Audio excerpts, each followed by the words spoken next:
Bundas Commodities de terça-feira. Essa Bundas Commodities é exclusivo para ler o Diário da Causa Operária.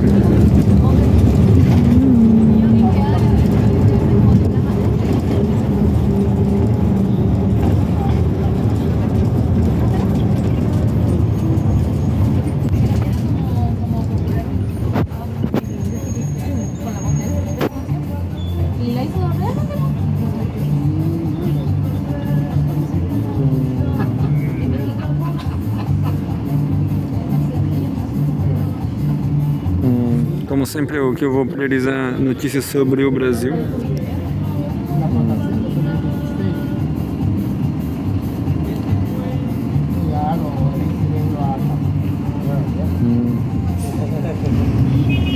Tem uma notícia aqui com uma gata, mas eu não sei se a gata é mocinha ou vilã.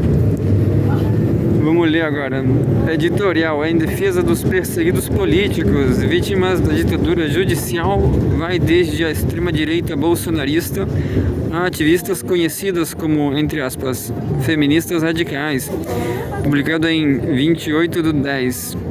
E aí tem uma foto de Isabela Cepa.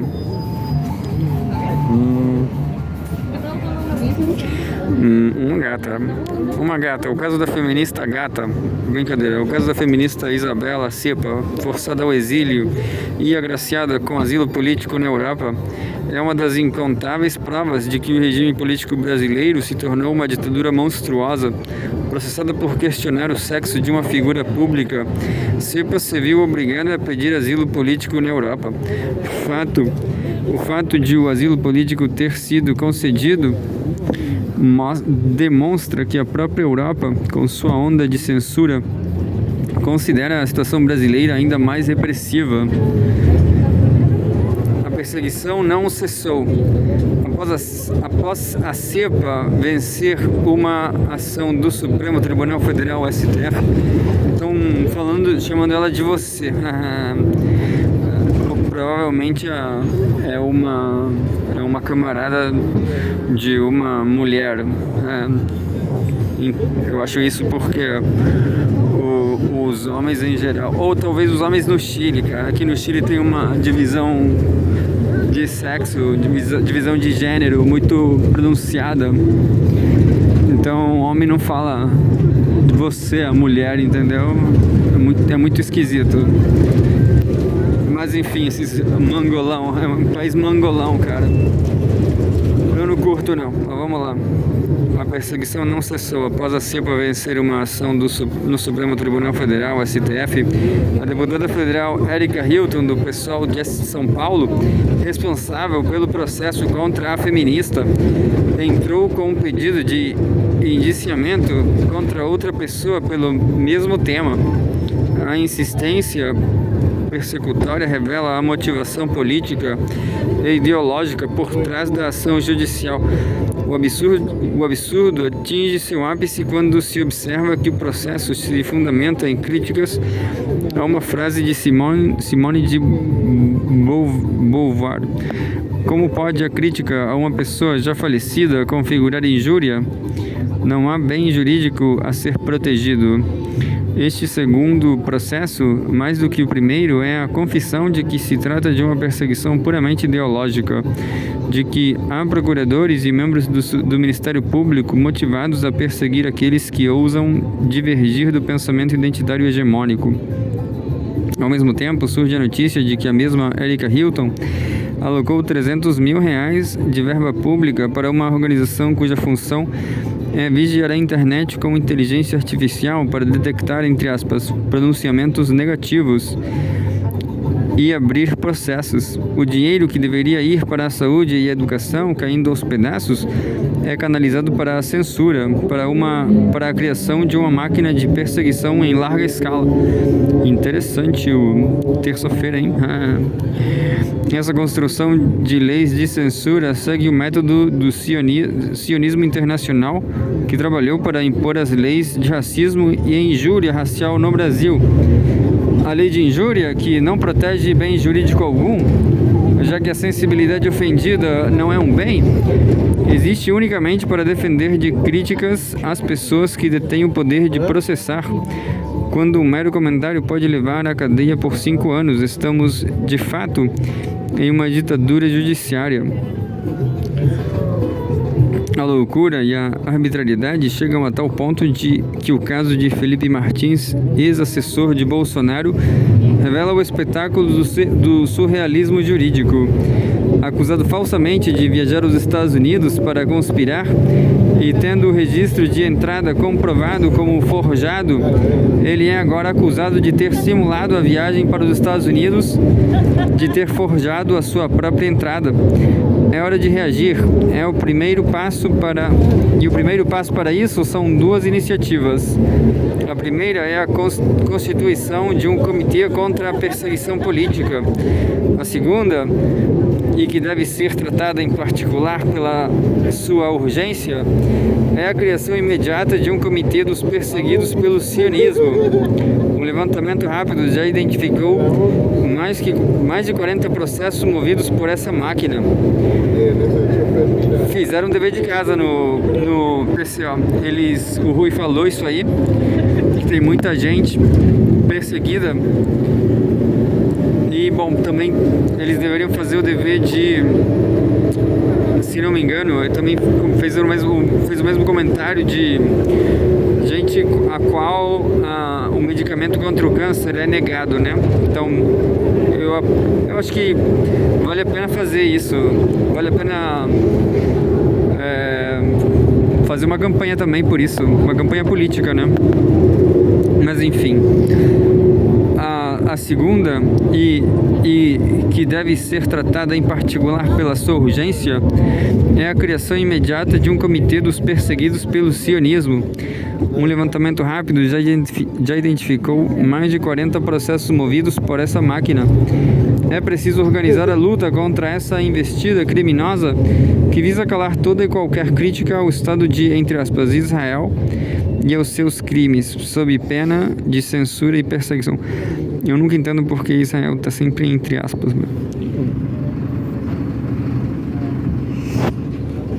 Não consigo entender porque...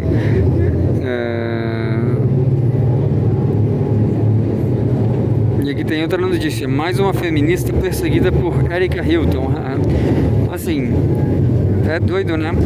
Eu vou enviar essa notícia aqui pro meu contato na Bahia, que ele é...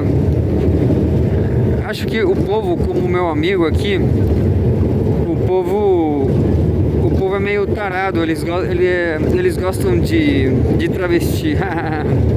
Eles sentem uma atração sexual por travesti, eles são gays, eu acho. Uma coisa assim, né? Eles sentem o... Bom, e tem uma notícia aqui descendo, tem a mesma notícia que eu vi.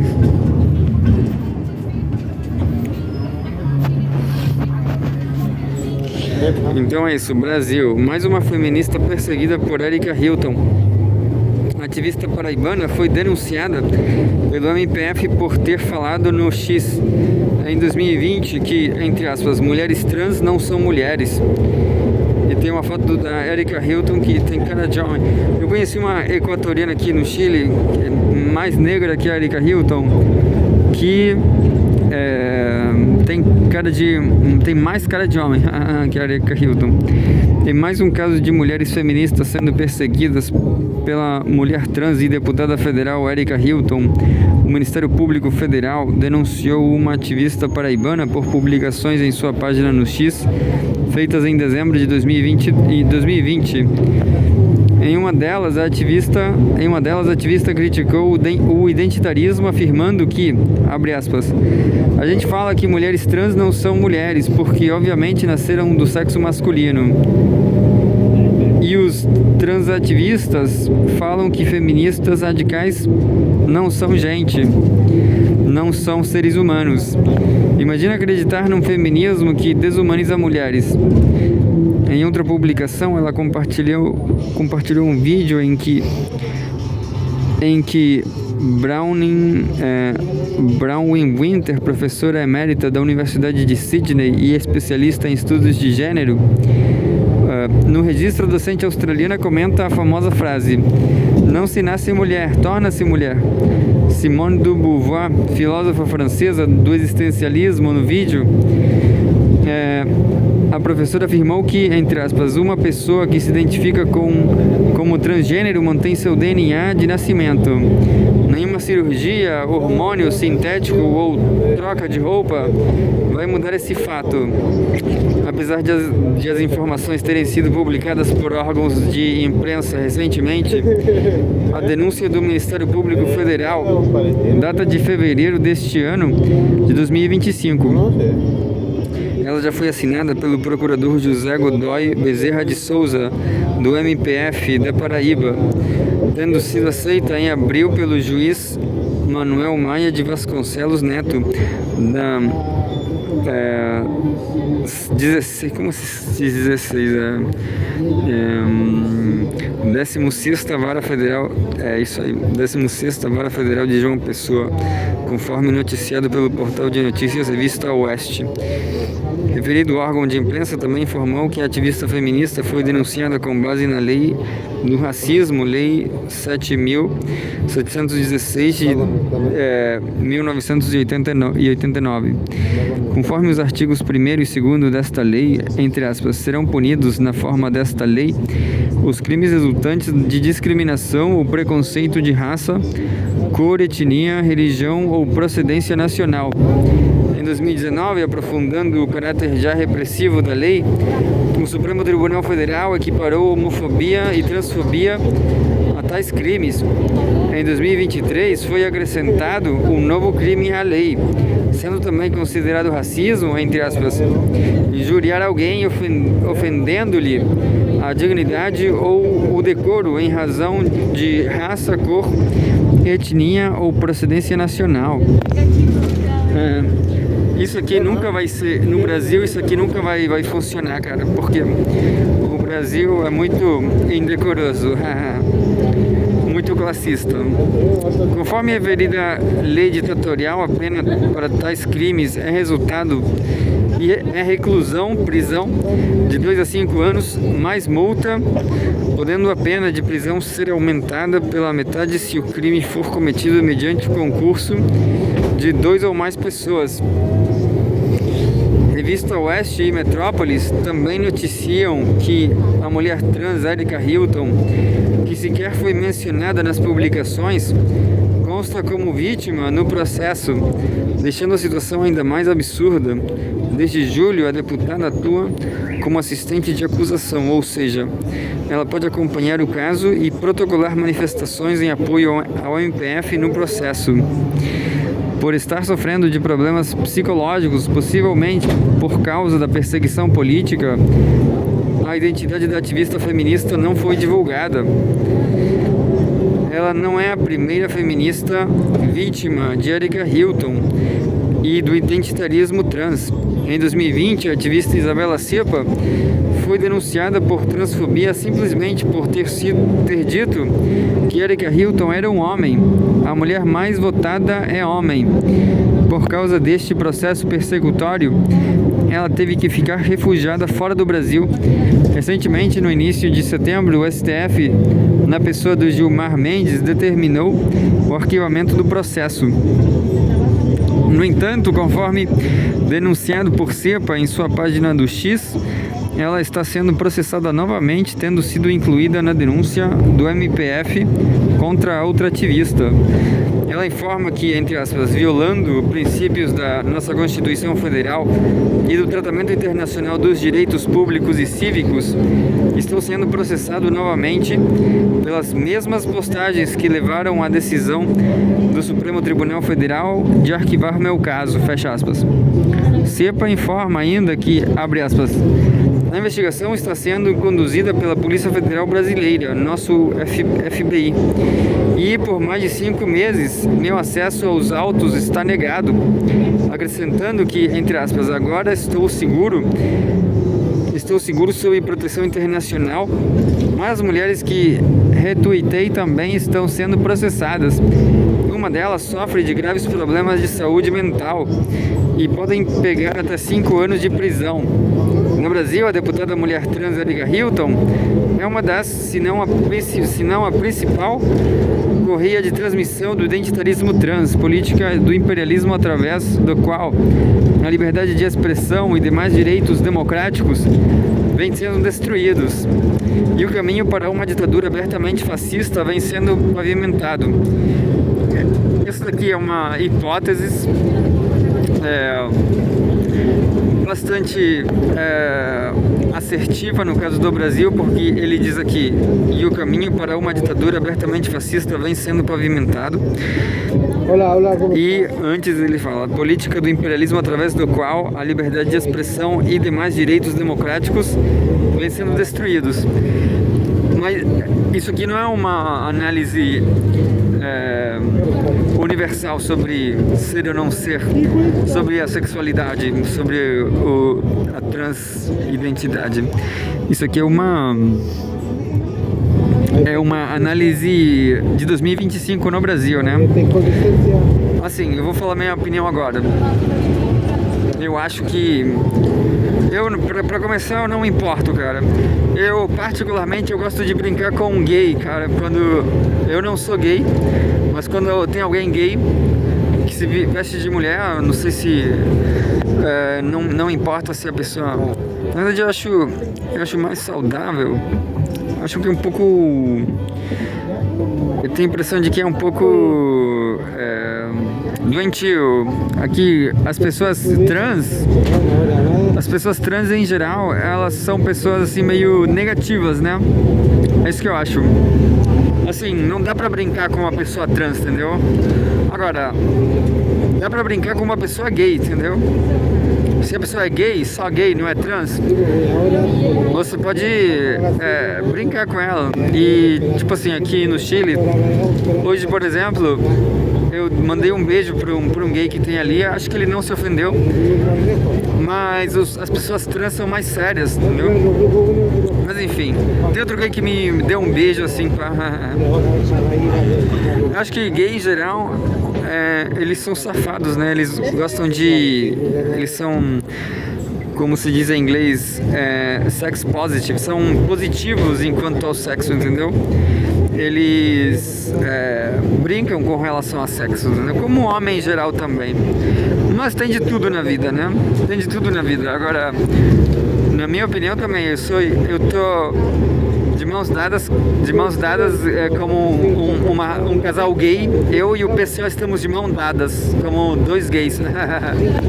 Quer dizer, eu acho que o pessoal não vai gostar da situação, né?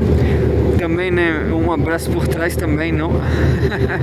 Quer dizer, se o pessoal me der um abraço por trás, eu vou dar uma risada. Quer dizer, se alguém disser isso aí, é o que o Rui fala, né? Falar é brincadeira, tá tudo bem, entendeu?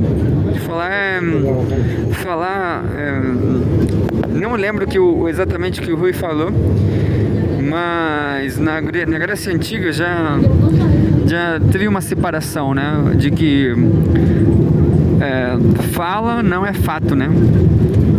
Opinião não é fato. Fato é um fato material, mas enfim, é um gesto, né? Físico. Os gregos já eram marxistas, hein? Recentemente, o Ministério dos Direitos Humanos do governo Lula lançou um sistema que utiliza a inteligência artificial para escanear a internet por publicações que supostamente seriam desinformação ou discurso de ódio contra pessoas LGBT+. Então, esse LGBT+, ele deveria ser separado cartesianamente, né? Lésbicas, separado. G de gay, separado. Bi, separado. Trans, separado. Nesse caso aqui, porque, na minha opinião, fazendo um esforço kantiano, fazendo um esforço cartesiano para separar tudo isso aqui, LGBT, e um esforço kantiano, como eu falei antes, os trans, eles têm uma essência, né? Não platônica, mas Platão e Kant de mãos dadas, um casal gay de filósofos. Então, assim, os trans, eles são negativos, porque eles têm uma missão impossível de ser o que eles nunca vão ser, que é ter o DNA dupla X, DNA sexual duplo X. Nunca vão conseguir. Infelizmente por eles, né? Mas assim, o gay não quer ser trans, né? O gay comemora a viadagem deles, né? E assim que eu gosto deles mesmo, eu vou continuar mandando beijo pro meu gayzinho lá do Porto. Enfim, seria desinformação ou discurso de ódio contra pessoas LGBT+, e incluindo pessoas trans e outras, entre aspas, identidades de gênero. A iniciativa foi realizada em parceria com a ONG Aliança Nacional LGBTI+. Tanto esta quanto o Ministério estão sob o controle da Open Society Foundations de George Soros, homem responsável por incontáveis golpes de Estado, bem como por destruir economias de países inteiros. Chamado de, entre aspas, plataforma do respeito, o sistema recebeu R$300 mil de Erika Hilton, o dinheiro proveniente de emenda parlamentar da deputada, conforme noticiado pelo jornal Gazeta do Povo em setembro último. E é isso aí, um abraço para o PCO todo. Espero que eles me tenham um abraço por trás, muito apertado, e de 4. Quer dizer, eu.